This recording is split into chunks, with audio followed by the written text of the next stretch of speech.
Kombo nanga Serge. Mwana mboka Serge tomoni na bisika ba passeport nini ezali intention na yo musala esale makitoko ba congolais bazozwa ba passeport ou pas? Bon, naza ba cas litigé. Tout ça est passeport il y a cela 2 ans. Ba passeport on est bimaté.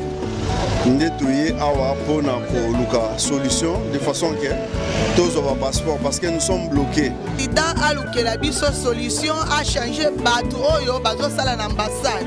Ba onyo ko la biso mingi tozoya tozana mbongo na biso ya pasi tolingi to futa mais bato bazo servir tozoya bisika bazo uta te. Asuga biso a lukela biso bato acha ordre vraiment pour bana mboka toza mikanda wana eza vraiment important. Merci mingi mwana mboka. C'est un Ilunga. Mwana mboka Mais ba lobby basalaki moi quelques personnes ngai moi si na ngai azwaki capture mais ngana mwana tozwaki te lelo na ntongo na ye babenga premier tour deuxième tour ba ye babengi na koti ba servir ngai nde na bimi donc deux ans ba servir yo na famille ba servir moi si na ngai lobby lelo ba servir ngai na mwana na ngai nde tozokende siko makambo bato bazoloba corruption est-ce que yo pe corrompaki ou bien ba servir normal ou bien ezaka bilobela ba wana eza individuel ngai na corrompre mutu moko te pe na bukaki online na relation na téléphone omona na kombo na ngai mais basengaki mutu asengaki yo pe mbongo tasenga mbongo aza te pe na kati kuna eza na bato oyo yo baye ba aider bato for free onga na moni nanga Pichu Kayoka mwana mboka Pichu nazwaki link pour s'enregistrer na website le même jour lettre ambassade de Bimaki na meki na fandi toute la journée na téléphone na meki ti na laptop pour nazwa link nazwa jour nini nakoya pour nazwa passeport et zunga 2 jours na kokite na bengi bato nyonso il fallait ba edenga mutu moko te ayebi eloko ni ezoleka na website mais biso toza ba congolais mais poni toko mona pasi ya boye kaka pozo kaka passeport na bino moko ozo futela mbongo. Qu'est-ce qui se passe avec notre pays? Qu'est-ce qui se passe avec notre leadership? Donc bonjour papa tomoni yo awa nini ememi yo awa eloko ememi biso awa eza kaka eloko mosusu te eza kaka juste capture pour na passeport. Capture pour na passeport. Est-ce que ba servir yo? nanu kutu te donc toyaki depuis 6 heures tala bana depuis 6 heures toyaki na bana toto suite eza te mosala eza vraiment bien te komona pays lokola Congo tozoya boye tonyokamaka mpona passeport eza vraiment kitoko vraiment mingi te bato tokoya depuis ntongo ti poko azwi te akei alors misala toza na misala kosala mbambo eza ebele.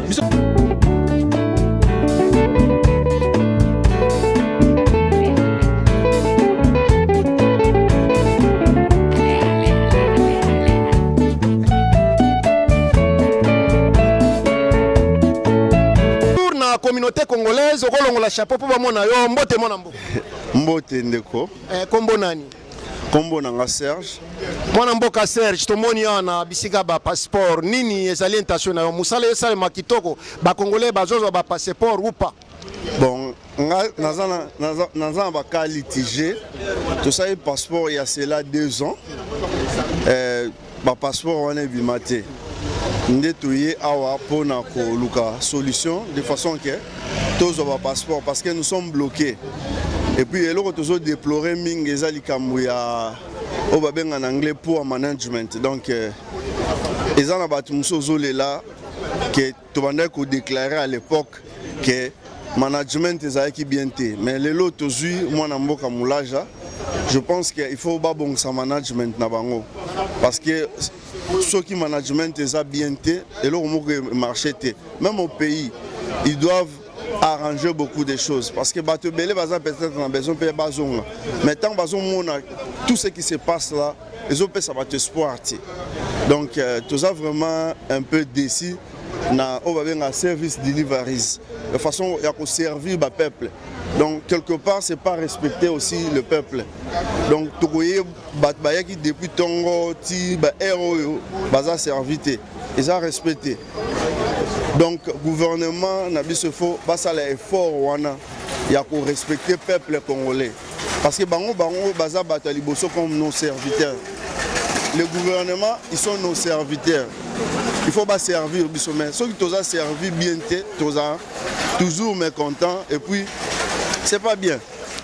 Mwana mboka asi appelé qui passeport 2 ans à 8 mais ayawa azole la toujours que ba servir était mais nino kolo bana président de la République wa zalaki mo ba diaspora wa yebi souffrance ya diaspora congolaise nino kolo bana message on a kopesa mokonza mboka ezaka eke babongisa administration ya mboka que ça soit à l'étranger ou bien au pays.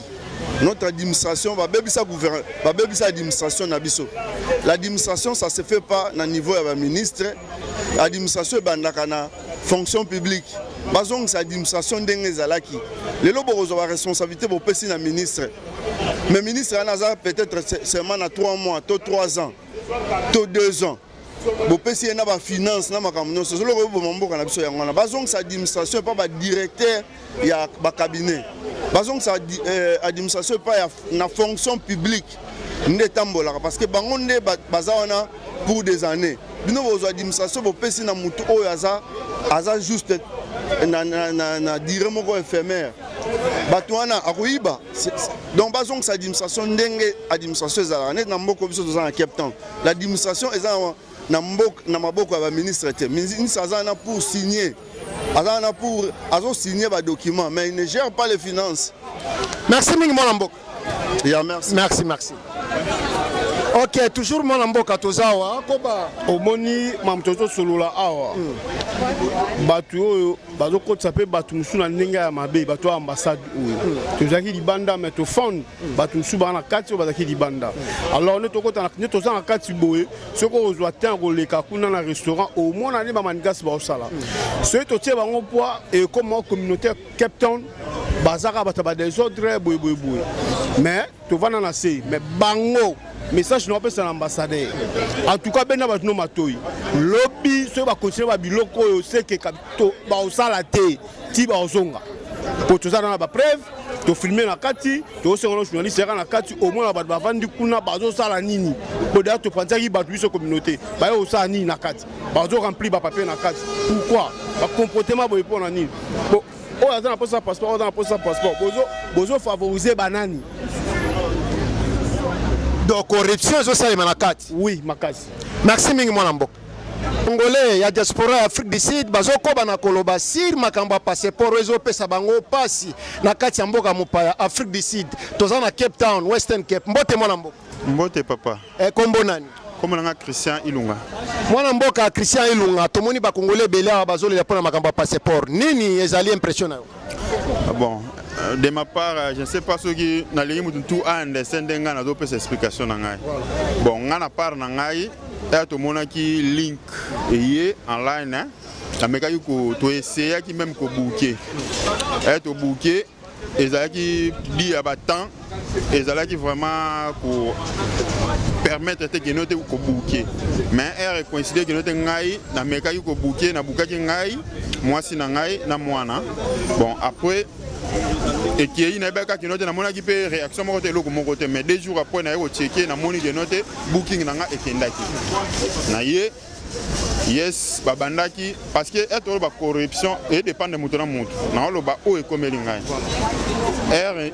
na booking na ngai na ye na tongo ba bengi biso na koti malgré moi manœuvre dit attends après 2 mois ba tout les alaki vraiment bazaki moi slow pour na slow na bazaki moi slow dit par rapport à kokota na ndenge ki makambo zaki ko salama mais ba lobby ba salaki moi quelques personnes ngai moi si na ngai azwaki capture mais ngana mwana tozwa quitter lelo na tongo na ye ba benga premier tour deuxième tour ba ye ba bengi na koti ba servir ngai nde na bimi donc deux abo ba servir yo na famille ba servir ngai ba servir moi si na ngai lobby lelo ba servir ngai na mwana na ngai nde tozokende sikoyo.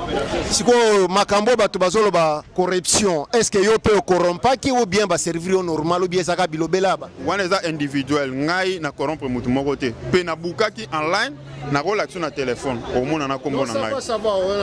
Mais basengaki mutu asengaki yo pe mbongo. Mutu asenga mbongo azate. Pe na kati kuna eza na bato oyo yo baye ba aider bato for free onga na moni.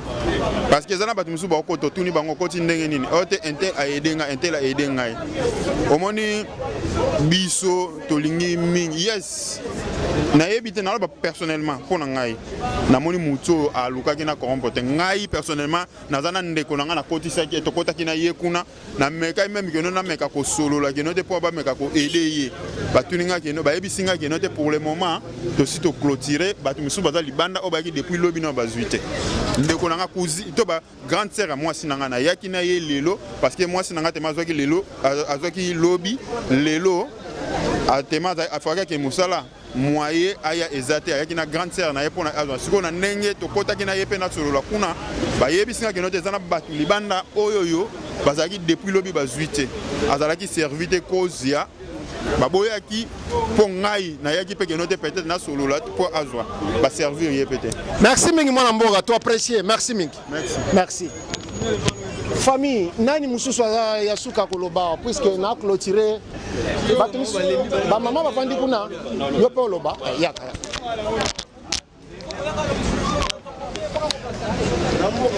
Toujours na diaspora congolaise ndenge bomoni bana mboka basi mibali bana mikolo bazali awa mingi bazoloba malamu misusu bazoloba mabe mbote mwana mboka Mbote. E kombo nani? Nga kombo nanga Pichuka Yoka. Mwana mboka Pichuka Yoka tala bango bazana posa na yo tomoni awa ba congolais bazoloba si makamba passeport misusu bazoloba ke corruption zali misusu bazoloba izate yo selon yo nini ozomona?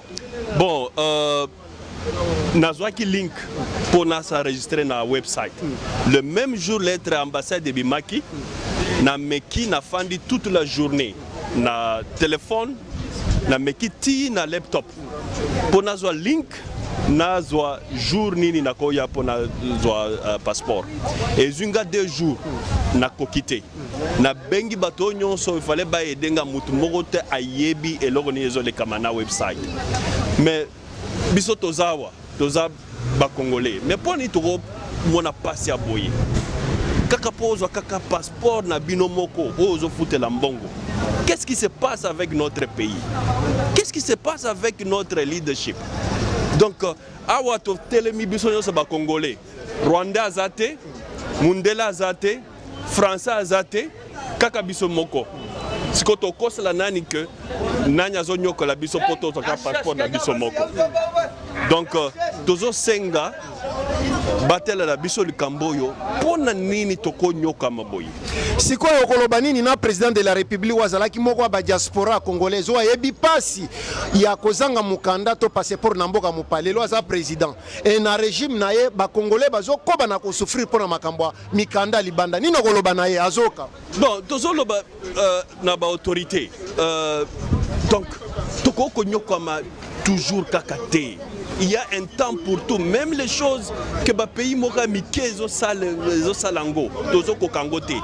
Ba yeti na ba intérieur et pays pour ba aider biso, mais jusque là service est trop lent, service ya website et zo sale maté, donc to yebite.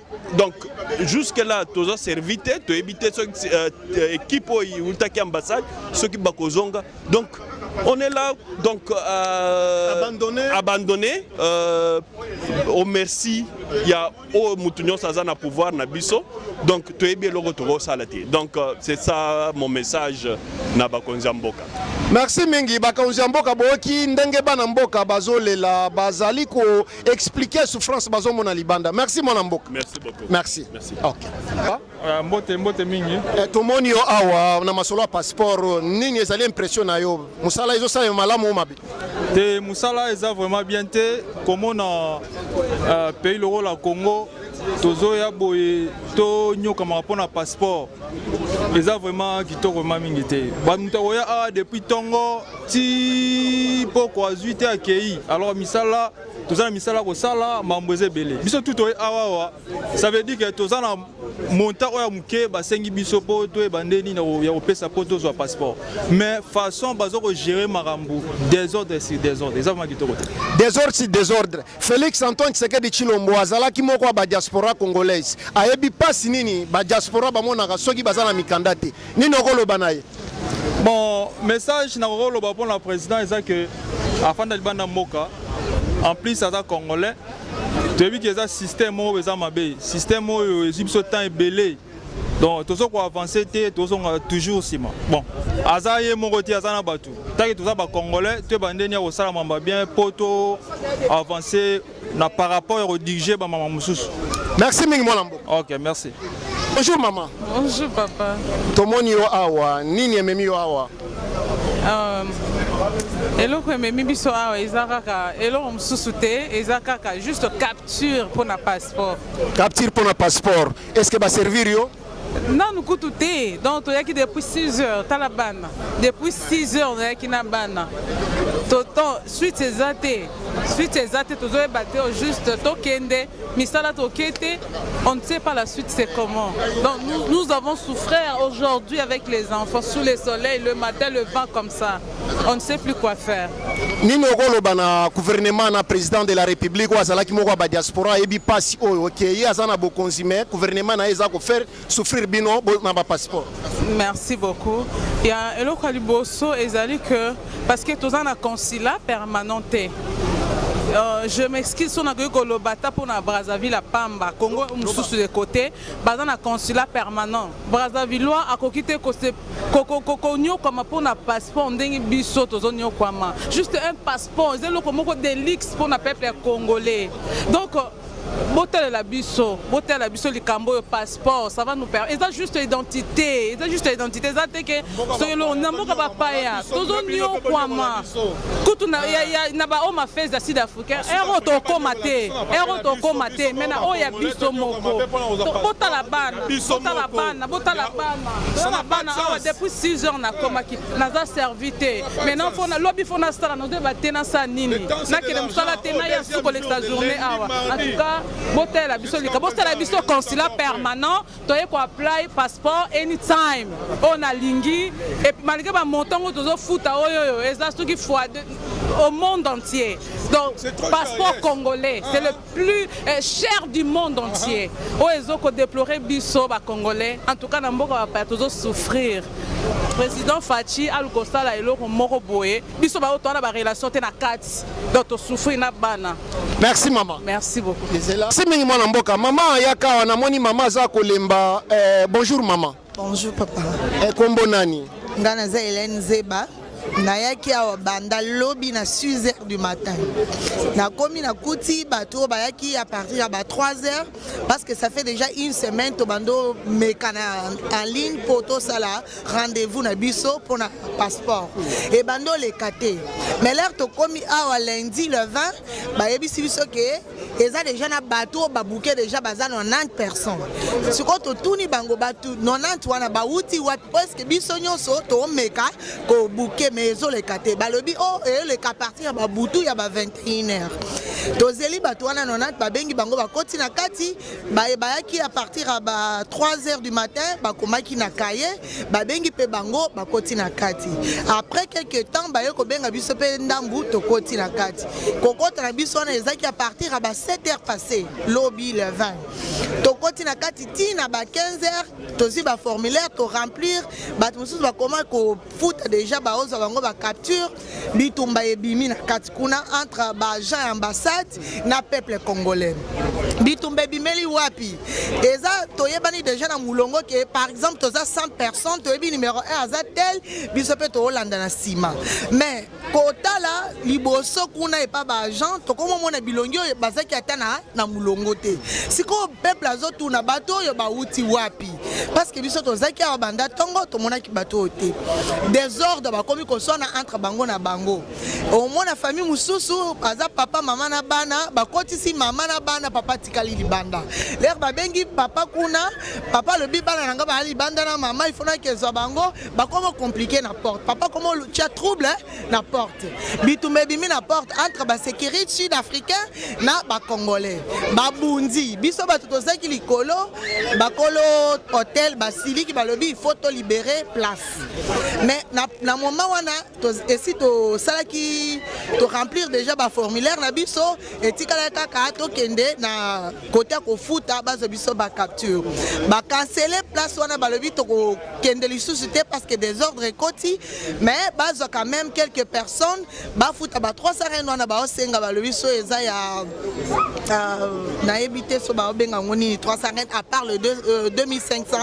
oyo ba sengi ya passeport quelques personnes ba futi ba 300 rand wana l'air ba komi arrangé avant onga nazaki ba kati ba lobi moyen to continuer ezate faut to libérer salle to bimi to kei mais avant to bima ba pesi biso cahier et pas agent ya ambassade to komi ba kombo na biso ko banda numéro 1 jusqu'à 40 quelques personnes ba rassurer biso nde to bokei boye lobi l'air to koya to kozala parmi le première personne au ba kozala servi na tongo alors nde to yaki lelo boye na 6h lelo pe nazaki awa to komi boye à ma grande surprise liste bimi ba komo benga ba formulaire mususu bilongi o bazaki atalobite bato to yebite balobi ba kotsa 40 quelques personnes. Parmi les 40 quelques personnes, j'étais le numéro 41. Et mon frère était le numéro 40. Et moi et mon frère, on est là, il est là, on est dehors. Ces gens-là sont entrés, plus de 50 personnes. Si quand on tourne dans l'argent à l'ambassade, pourquoi au loba qui n'a biso, toko tale le met toko tite. Banda toye na tongo, toza li banda le kola bana bitika, to vandi, to zangi na place ko suba, ba pimeli biso ta kokota pote to se soulager. Toza libanda bamba bayaki na bana awa basi ya zembi baotindika bango kuna donc désordre eza mingi tozoyeba te siko na suka awa toza déjà presque 18h moins 4 banda toyaki banda lobi ti lelo pe ba servir biso te totuni agent wana sikoyo eloko nini ko rassurer biso ke so tozongi lobi oko servir biso parce que tozo sala papa bana bazongi classe kaka kala mingi ya misala ba oluka biso il faut tozonga misala na kati o maloba te mama bana mboka baza ebele oso lobi déjà message komi mais nino koloba na président de la république wazala ki diaspora netio ayebi souffrance o mais souffrance zo continuer à koleka bo président alukela biso solution a changer batu oyo bazo sala na ambassade baonyo kola biso mingi tozoya tozana mbongo na biso ya pasi tolingi to futa mais batu o bazo servir tozoya bisika bazo uta te asunga biso alukela biso bato atia ordre vraiment pour bana mboka toza mikanda wana eza vraiment important merci mingi mwana mboka